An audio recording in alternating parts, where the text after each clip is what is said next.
Monday night's game against Buffalo was the microcosm of their season.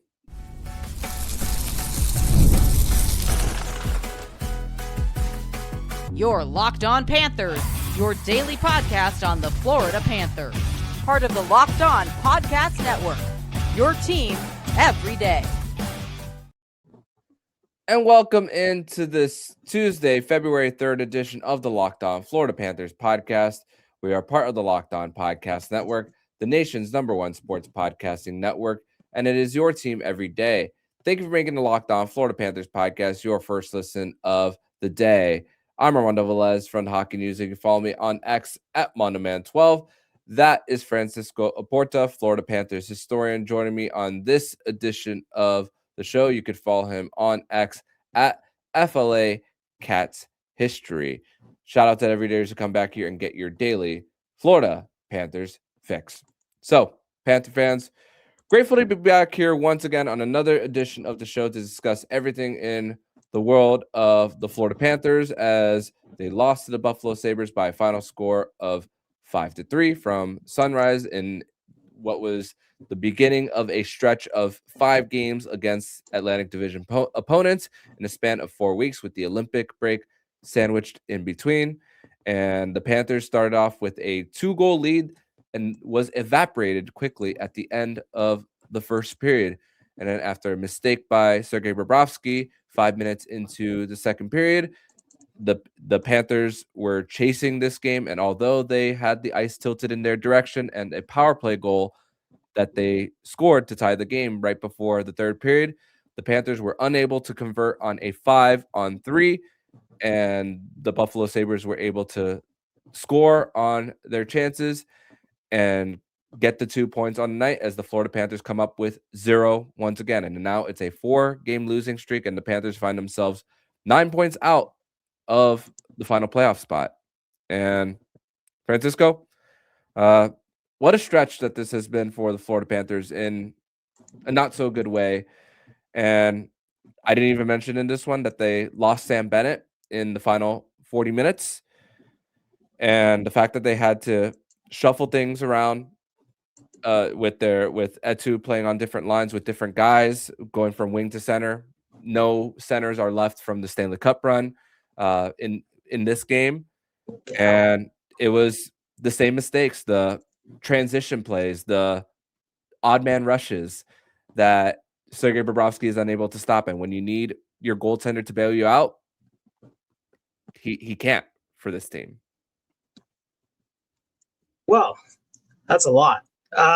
Gosh, it has been rough going for all of us right now. I think most of all, it feels like the Panthers want to execute that the way they've always been executing with their game plan, but just haven't been able to. And I think the other thing is this: the Panthers did find a way to have the first punch in this game, but the Sabres punched right back. Mm-hmm. And the Sabres are on this roll for the first time in like 15 years where they're so close to trying to clinch this playoff spot. They can taste it, right? And that is rolling, and the Panthers are facing teams now that are punching them back, and the Panthers just don't. They haven't been able to have that comeback that we always expected them to do.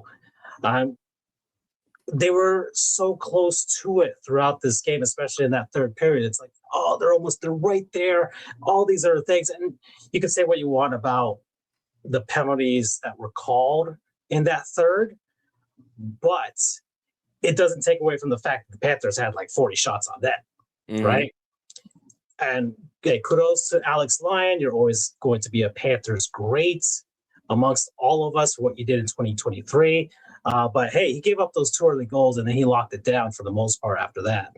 So you got to give credit where it's due with the Buffalo Sabres, with that team that is finally starting to feel something. But the Panthers, yeah, it almost seems like you wish they could do more, and they wish they could do more, but it's hard to ask more of them. And we've heard Paul Maurice throughout this season say if this was any other season, if there were only a few guys that were out and this was a relatively healthy team compared to the other seasons, he'd probably be giving it to them more. We'd probably have one of those the epic rants like the in that legendary Leafs game, right? So, but it's just not happening because how much more can you can't whip the horses anymore. They're going as fast as they can go. Yeah, and this group does not deserve that. I will say that. And I know there will be some fans out there who will expect it no matter who's in that uniform for the Panthers. And to think that even with when they scored those 2 goals in just a few minutes, I mean, it was on the first shift of the game, those first 2 shots that they scored. The Cole Schwint line was the one that was really setting the tone and keeping plays alive. And even in shifts that they weren't necessarily getting a shot on net, which helped the Panthers really get their line changes then. And it really, even when the Sabres did tie the game at 2 going right before going into the second period, which was 2 goals in just a 3-minute span, the Cole Schwint line was buzzing in the very first shift of the second period as well. So it's like, okay, the Panthers have something there. I know Schwint left and then came back when the Panthers reclaimed him off of waivers, but that's a group that's actually like kind of buzzing there. And to think that it's late draft picks for the Panthers with Sandis Vilmanis on that line, which he got a goal in that one for his second of his career there, and then AJ Greer in the elevated role. But then you think about the fact that other guys were also creating chances, like Carter Verhaeghe, Evan Rodriguez. They were getting their fair share of chances as well. But again, when you're whipping the horse and every like you said, there's going to be times where you're going to get caught, and that's what really happened for the Panthers here. In the example of the second goal for the Sabres, the Peyton Krebs goal, Gustav Forsling gets caught, and then Aaron Ekblad is on an island on a 3-on-1. And then I've said this in previous shows, whenever someone's going off puck and driving to the net, and then there's a centering feed there, I'm not expecting Bobrovsky to stop the puck because we haven't really seen that. And for that to just turn around just like that, it's hard to ask for him to just stand on his head at age 37 years old. Yeah, I try not to be one that, because it seems like a lot of people can easily criticize the goaltender, yes, and his decisions. And aside from that, that one goal, which we will talk about at one point, but aside from that, it's just really hard right now. I know Bob's got a lot of years under him. He's got a lot of mileage under him, given the last 3 seasons. But he's one of those goaltenders that he just needs to keep working, and he welcomes being the workhorse when it comes to that. So I don't see that anytime. So yes, I would like to see Daniil Tarasov probably get a few more starts here and there just to spot Bobrovsky. We had the perfect example across the rink from us and Alex Lyon. Okay. He did that with his heroics in 2023 for the Florida Panthers. And I think maybe not load management. I'm wearing the perfect jersey for load management and talking about that right now with this Dwayne Wade white hot Miami Heat jersey. But started that in 2014. But in any case, maybe it could be time for Bob to take a few games off here. If Danny Tarasov is having a bit of a heater in net, hey, let's ride the hot hand a bit and let him have a few more goals. And some fans are questioning, hey, what do we do after Bobrovsky? And we have to start seeing that too. This season could be the season to kind of look at that a little bit. If things don't get turned around by the time you get to the trade deadline and they're still, if they're 10 points out, 12 points out, then it's like, well, what do we do here? Should we realistically go for it while every single one of our like 8 guys are out still? Do you see 1 month of amazing play happening for them to punch their ticket? Or do you pack it in, as I said, have that, maybe not a tank season like the Golden State Warriors once did in the NBA, but just have one season where it's like, hey, we don't have to make the playoffs right now. Look, the Blackhawks dynasty wasn't every year back to back. They kind of staggered it up a bit. And look what the Tampa Bay Lightning are doing right now. Okay. Back to back, kind of fell back a bit now with the Vegas and now the Florida Panthers. But hey, now they've regrouped, retooled, reloaded, and they're the hot team in the NHL. And the Panthers can still do that. They have all the personnel to do that, and really one season to kind of rest up and then come back for it in 2026, 27. I don't mind that either. Yeah, and it's just it's crazy because the Blackhawks got swept in 2017 in the first round, and then they ended up winning that playoff series in the bubble as a 12 seed against Edmonton. I just reminded myself of that just now, but yeah, for the Panthers here, it's crazy to think that they even had a chance to even win this game. And I mentioned how the Buffalo Sabres were able to take advantage of their chances even when they were outshot. And I actually just checked the money puck on their PDO, where they actually stand in the NHL at 5-on-5. They're the 9th best team at PDO, while the Panthers are 25th in the NHL in PDO, which again, it just goes to show a little bit of how the Panthers don't take care as far as their quality of chances as much as the quantity for them. And hey, the Sabres are extremely skilled. You're going to have to beat these young teams with your grinded out style, while you have to find a way to eliminate speed. And the Panthers were just unable to do that. And we really, truly saw that, especially on the goal where the Sabres were able to at least get that insurance to make it 5-3. And Panthers didn't give themselves a chance. Especially they didn't give themselves a chance after having a 5-on-3 power play for 1 minute and 7 seconds, which they were unable to score there, especially losing 3 offensive zone draws. So that's a tough one to swallow for the Panthers. But we're going to transition over to segment number 2, where we are going to discuss our 3 duds of the game and then the moment when we knew the game was lost. We'll discuss that more next here on the Locked On Florida Panthers podcast. Today's episode is brought to you by Indeed. And if you've ever hired someone who looked good on paper but wasn't the right fit, you know how important that is. When you want candidates who truly match what you're looking for, trust Indeed sponsored jobs. Hiring Indeed is all you need. Stop struggling to get your job posts seen on other sites. Indeed sponsored jobs put your post at the top of the page and help you reach the right candidates faster. If I needed to hire someone for the show, I'd go straight to Indeed and be very specific about what I need. Real experience, not just resume buzzwords. Instead of struggling to get your job post seen, Indeed sponsored jobs help your listings stand out and reach quality candidates faster. Sponsored jobs boost your post to the people who are the best match for your role. And that makes a real difference. Spend more time interviewing candidates who check all the boxes with less stress, less time, and more results using Indeed sponsored jobs. Listeners of this show get a $75 sponsored job credit to help your job get the premium placement it deserves at Indeed.com/locked on. Just go to Indeed.com/locked on right now and support the show by saying you heard about Indeed on this podcast. Terms and conditions apply. Hiring, do it the right way with Indeed.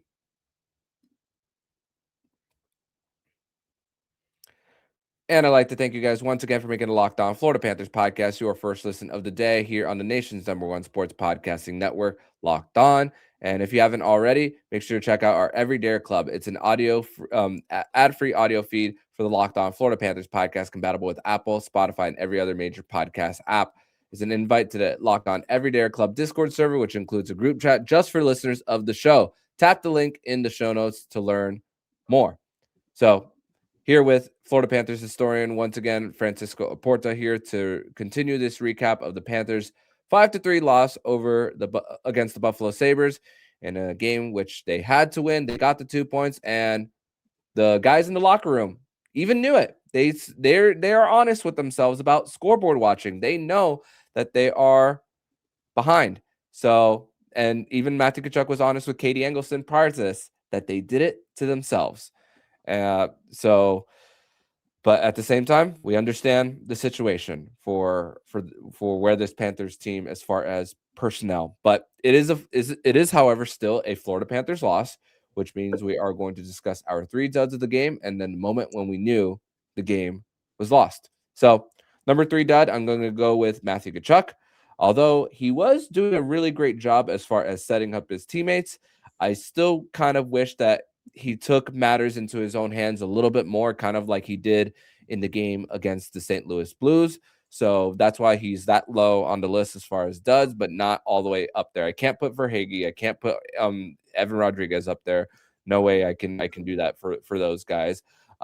Number 2 dud, I'm going to go with Gustav Forsling. I thought that he was getting beat to a lot of neutral zone on the end boards. That top pairing was getting burnt a lot. Yeah, and I do not agree with the penalty on Ekblad, which I feel like he let go of Alex Tuch there. But still, you were falling behind and not closing your gaps. So that's a little bit of a consequence of what happens when you're not closing those gaps. Number 1 dud has to be Sergei Bobrovsky. Again, not and a lot of that has to do, especially with when the game was tied at 2. And then he's a little bit late to playing the puck after the Panthers killed the penalty. And then it results in a goal from Zach Benson. And then the Panthers, they tied it. But there was a lot of times where the puck was on the Panthers sticks when they got it on the flanks. And then they would shoot from distance and Alex Line was going to stop it every single time. That's at least the feeling that I had while watching this game. So your 3 duds. Yeah. That top pairing did not look good tonight. For various reasons, but they just kept getting burned. So it seemed like Gustav Forsling was playing behind, and I know he hustles and is one of the best defensemen in the league, but just not tonight. Not tonight was just was a rough one there. I kind of agree with you, Tkachuk, in that sense that he could have driven play a little more for himself because that's why you're getting paid the big bucks. That's why we're missing Barkey and Benny goes down. So someone else has to be in there for production. So, and now you're back after all this time. So you got to start driving that and be the superstar on this team right now alongside Rhino. So that's what he's going to do. And then, Bob, it's been a rough stretch. It's been a rough stretch for him. It's been a rough season for him thus far. It comes with a lot of pressure, given that the Panthers are not at the capacity that we expect them to be. And we have been asking, hey, we need you to win one for us. We need you to stand on your head and get us a victory here still. But there's only so much that can be done by Bob at this point. And he does make the big save still within games. So it's not like he's completely lost it, but I think one of the troubling things that people have noticed, especially, is just those. The Panthers will be controlling play for a nice stretch of a period, and then the opposing side will get the puck just enough, and then throw a shot or two on net, and it's already in the mesh, right? And it's a bit frustrating to see the Panthers controlling play, and then a team just goes in a short flurry and suddenly, boom, they've already scored a tying goal or a go-ahead goal after the Panthers are in their zone completely taking over. So it might be a bit of a focus thing. I'm not sure. We know Bob is one of those Zen goaltenders, right? He gets in. He's a future Hall of Famer. I don't have to tell him what to do, but it might just be a bit of, hey, it's a lot of pressure to be like, I got to stop this because we may be only able to score 3 goals here, possibly, and this team that's facing us is really good, and it doesn't get easier from here. Like we got Boston, and we got Tampa. Then we thankfully have this break, and hopefully that'll let a lot of guys reset. Maybe, some of our Olympians playing with some other guys kind of gives them different perspective on how to play and what to look for. So it might be refreshing, that sort of sense, because there's one thing I really liked that Matthew Tkachuk said after the game was he'd like for them to simplify their game. Okay. Get back to basics. and then work from there. Not get too cute. Not just let's get back to the basics. And I think this break, having guys play for their home countries, could really help out. And I know Latvia is going to be really happy with Luvis Balinskis, that's for sure, because he had himself a game today. And it's a shame that they lost. Yeah, 2 of the Latvians got on the board, and hey, another Olympian in Sandis Vilmanis.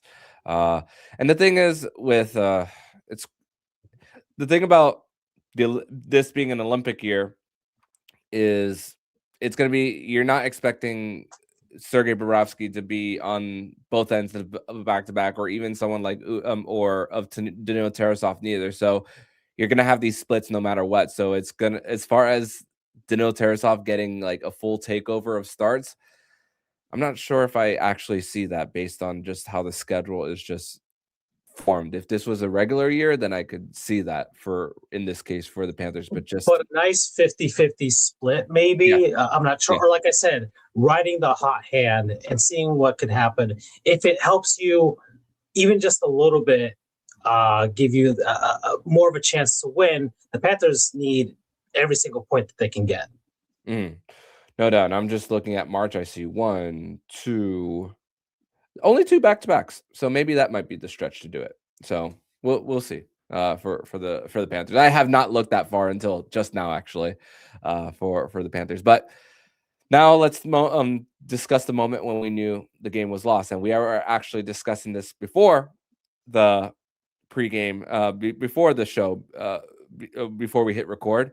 So I will actually give it to you, the floor first here. All right. So I think a majority of the fans will say it was Bob coming out of that net.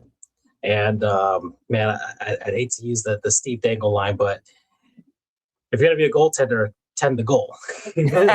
so look, it was a hesitation thing. You could tell he didn't know exactly when to pop out, and by the time he made the decision, it was a little too late. And it happens. It's we've seen goaltenders do this every now and then, where they just make that split second decision a little too late, and that's what happened. And it really, man, it was just a bit deflating. Right now you got to come back from being down now, and it just seemed like a very preventable situation that eventually just snowballed into the loss there. So that's what I'm going to assume a majority of people thought of as the moment the game was lost. But you said you've got something else, so I'd like to hear it. Yeah, it's crazy because speaking of opportunities of when the goaltender got out of the net, there was also an opportunity where I believe it was Carter Verhaeghe that came on the forecheck on Alex Line, and then he fed it to the middle, but there was no one in the middle to clean it up. I think Matthew Tkachuk was boxed out there on that opportunity. So it's like, damn it, like you just couldn't find a way to at least make up one. But honestly, when the Sabres tied it at 2, there's that was when I thought that is like, oh no, this team could be in a heap of trouble just based on what has transpired in just the last week. And just the fact that it's happened too many times. The Panthers, only when they've scored first, they've only won 2/3 of their games. I feel like that should be higher, more like more in like the 70% range for them. So I feel like when they score first, it's not happening as much as it should. In 2025, I'll give you an example. In 2025, the Panthers scored first 43 times and they won 33 times. I'm going to go to 2024 real quick for the Panthers here.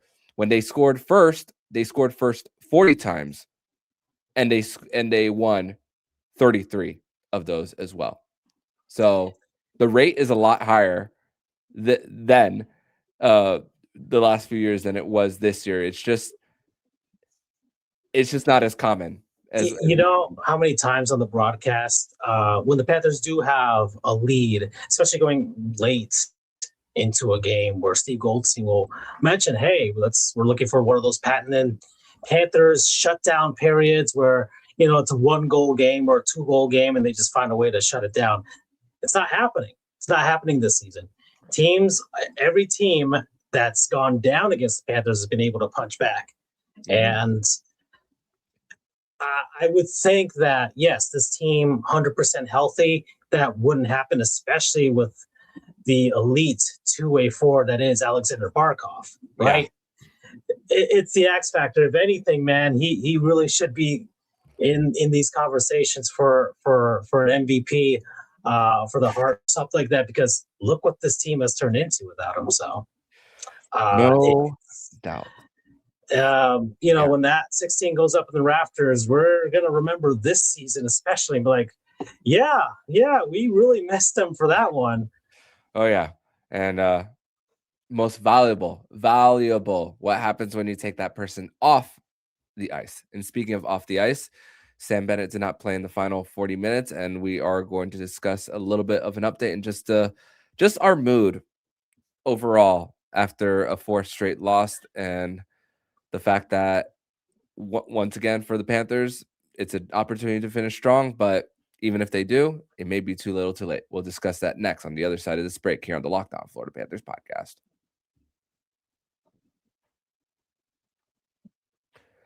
Third and final segment here on this Tuesday, February 3rd edition of the Locked On Florida Panthers podcast. Thank you once again for making the Locked On Florida Panthers podcast your first listen of the day. Armando Velez here with Florida Panthers historian Francisco Oporta. And there's no update on Sam Bennett from Jameson Olive. So another situation where it's going to be evaluating tomorrow. And the fact that they have 3 games in 4 days, they're not going to run them as much in practice. So chances are we won't find out until morning skate probably on Wednesday of whether he is going to play or not. Thankfully, Paul Maurice did say that there's a chance that either one or both of Anton Lundell or Brad Marchand could be back in the back-to-back on Wednesday and Thursday. Both nationally televised games, by the way. But I'm glad for one thing, Francisco. I'm glad that I can come on this podcast and say that I cannot question this team's effort for what they put, because I saw them pressuring the puck. I saw them getting chances, not necessarily second chances as far as rebounds, but as far as a fan of this team for what they have put together. And yeah, the wins have not come. That I'm glad that I can actually at least come here and say. But if I had to describe my mood in one word and my feeling, I do feel disheartened. That is the best way that I could describe how I'm feeling about this stretch and where the Panthers are at 9 points out of the last spot. Yeah. Going into this week, after this weekend, it's okay, got the Winnipeg game, and you thought, hey, 2-0 lead up on Buffalo. It's like, hey, all right, we got something rolling here, and then this game started to happen, right? And the results that just came in, and look, I completely agree with you in the sense of nobody can question this team's effort and all the things that they've done to try and stay within this race. Now, a lot of things have happened this season that we didn't see in the seasons prior. You have probably the toughest division in all of hockey right now, the Atlantic Division right now. Yeah. Right? You got Tampa, you got Detroit, you got Montreal, Boston, Buffalo finally coming back after all this time. And you got the Panthers trying to keep their heads above water, hoping upon hope that they can get their guys back. But as soon as one guy comes back, another guy goes down. So there's not been any sort of consistency as far as the personnel is concerned. And the guys they brought up, Vilmanis and, having Cole Schwett and these guys in the lineup, hey, these guys are putting in solid efforts night after night. They know this is a great opportunity for them, but it's just not there. It's just not there right now. And as we've discussed, and we've already mentioned it, I think Paul Maurice can't squeeze more out of these guys. You really can't. We know that the effort's there. We know it's like that they can do it. It's just they just don't have the ability to with the personnel. So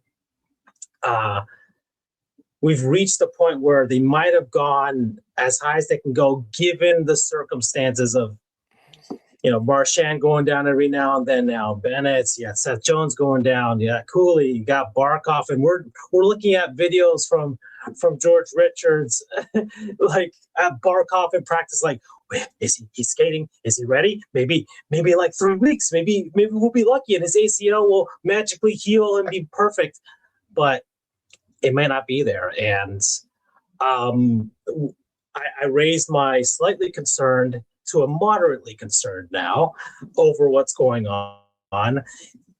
If they close out with 2 victories against Boston and Tampa, we can go into this Olympic break like, all right, cool.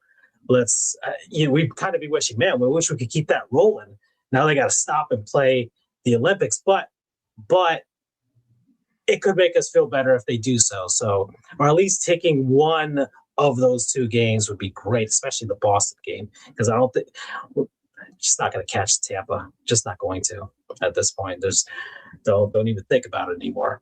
But Buffalo, Boston, right ahead of you. You got to take these games, and there's not much time left, and they're going to come back from the Olympic break, and they're going to have Buffalo again. So yeah, it's